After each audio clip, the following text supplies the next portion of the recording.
Oke, halo teman-teman, balik lagi bersama saya di channel Edukasi Kripto. Nah, jadi kali ini ada kabar-kabar yang sangat-sangat bullish ya teman-teman ya, atau sangat-sangat baik menurut saya pribadi, gitu kan. Nah, jadi disclaimer ya teman-teman ya, buat kalian. Jadi channel ini bukan menyuruh kalian membeli ataupun menjual sebuah aset kripto ya, tapi ini hanya sebuah analisa saya pribadi atau berita-berita news-news yang saya bagikan kepada kalian sehingga kalian bisa melihat fundamental dan momen-momen untuk jual ataupun beli. Nah, tetapi kalian harus melakukan riset kembali ya teman-teman ya. Nah, jadi buat kalian yang belum subscribe atau kalian baru saja berlangganan di channel ini atau kalian baru melihat channel ini dan baru melihat video ini, ada baiknya kalian subscribe dan nyalakan loncengnya ya teman-teman ya, agar kalian terus mendapatkan informasi-informasi terupdate ya. Jadi saya akan membagikan informasi-informasi yang paling baru ya teman-teman ya, bukan informasi minggu lalu gitu kan. Informasi yang terbaru yang baru keluar akan langsung saya bagikan. Nah, jadi hari ini saya merecord video ini di jam 17.34 ya. Di Selasa 5 Oktober ya teman-teman ya. Selasa 5 Oktober jam 17.34 dan akan langsung saya upload. Nah, kita langsung saja ke pembahasannya.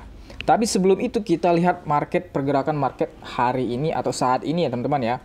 Nah, kita lihat market hari ini sudah hijau-hijau, bullish-bullish dan merah-merah ya.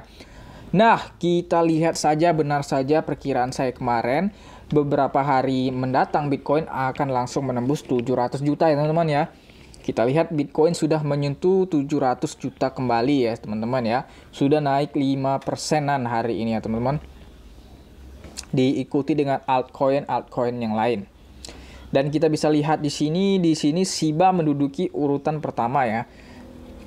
Dengan kenaikan 54% dan diikuti dengan FRA 18% dan CLY 17%, GLCH 13% dan REN 12% ya teman-teman ya. Nah, kita langsung saja ke pembahasannya. Jadi pembahasan hari ini ada kepada XRP ya teman-teman ya. Breaking news. Hakim mengizinkan pemegang XRP membantu pengadilan dalam kasus Sage vs Ripple. Nah, jadi di sini hakim mengizinkan pemegang atau kita, jika kalian berinvestasi di XRP, kalian memegang XRP, kalian bisa membantu pengadilan dalam kasus Sage vs Ripple. Kira-kira ini berita bullish atau tidak? Ini menurut saya pribadi, ini adalah berita bullish teman-teman ya. Ini menandakan sang hakim itu mempercayakan kepada kita si pemegang XRP. Itu berarti sang hakim bisa jadi dia itu juga pemegang XRP. Atau bisa jadi dia ingin XRP atau Ripple itu menang dalam kasusnya teman-teman. Kok bisa begitu bang?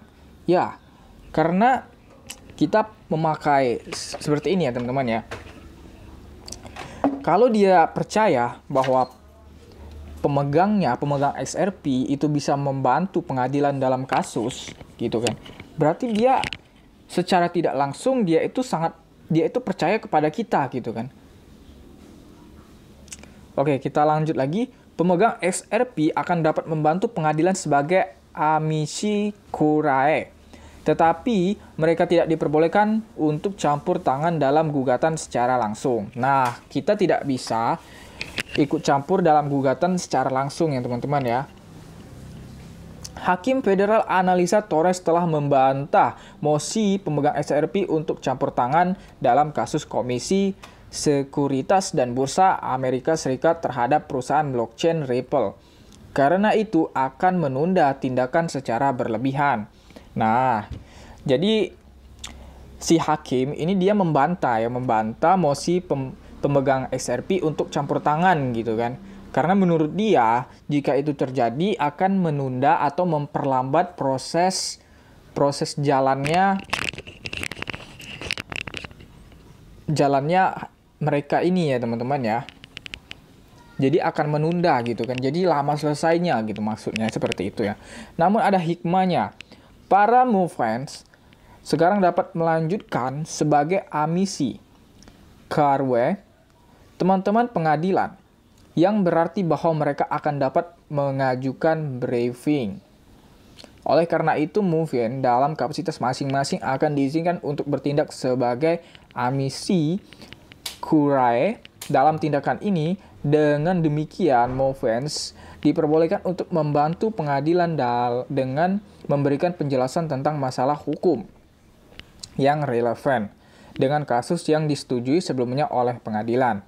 Perlu dicatat bahwa pemegang XRP tidak diperbolehkan untuk memberikan bukti atau menghadirkan saksi. Nah, jadi di sini tertulis bahwa pemegang atau kita sebagai pemegang XRP itu tidak diperbolehkan untuk memberikan bukti ya teman-teman ya, dan menghadiri saksi. Partisipasi mereka terbatas pada masalah hukum untuk mencegah prasangka.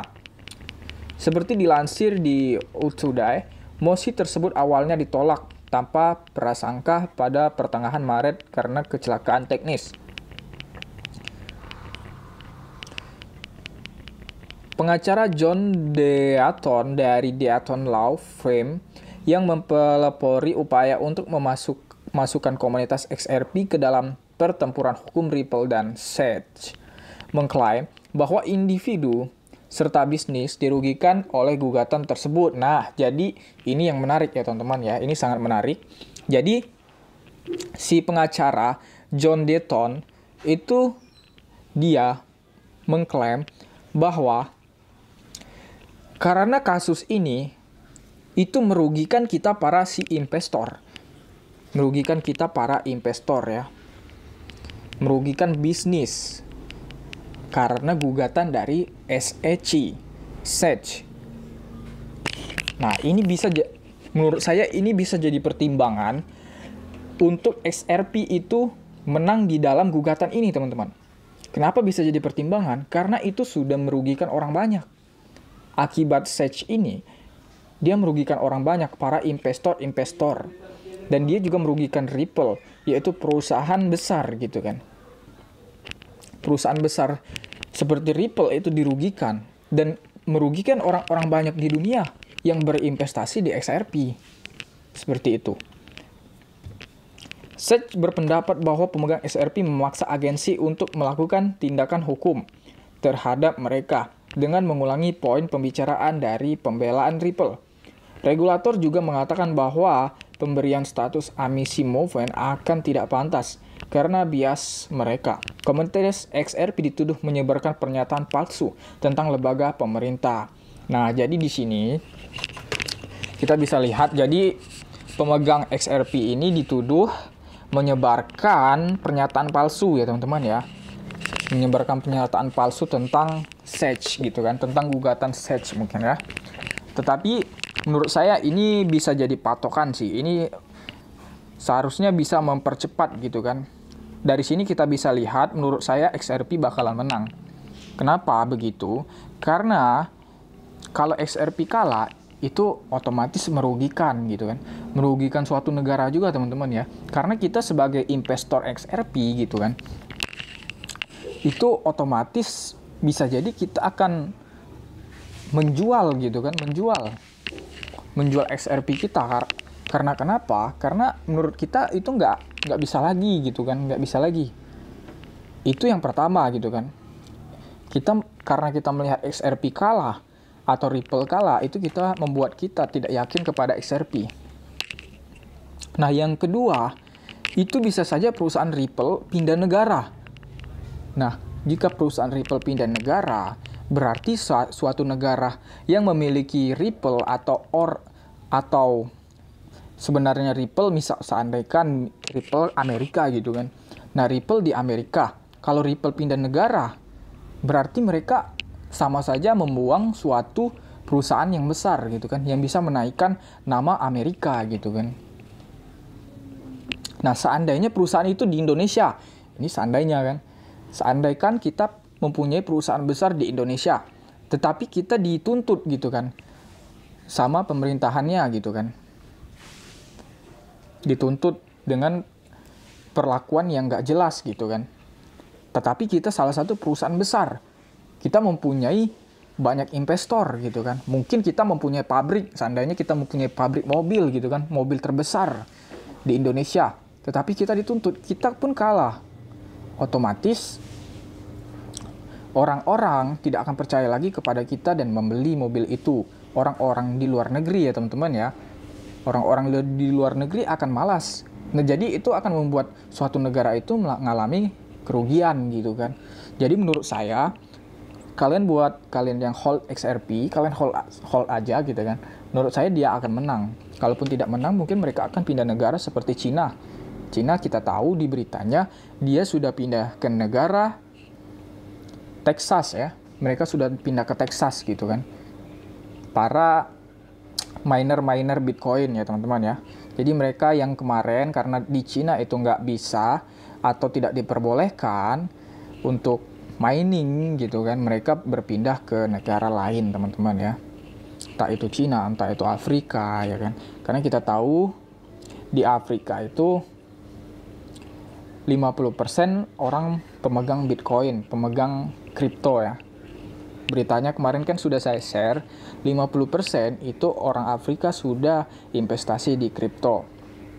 Nah, dan bahkan beritanya juga di Texas, para miner Cina itu banyak pindah ke Texas. Kenapa? Karena Texas sendiri sudah open gitu kan, open untuk investor gitu kan, investor.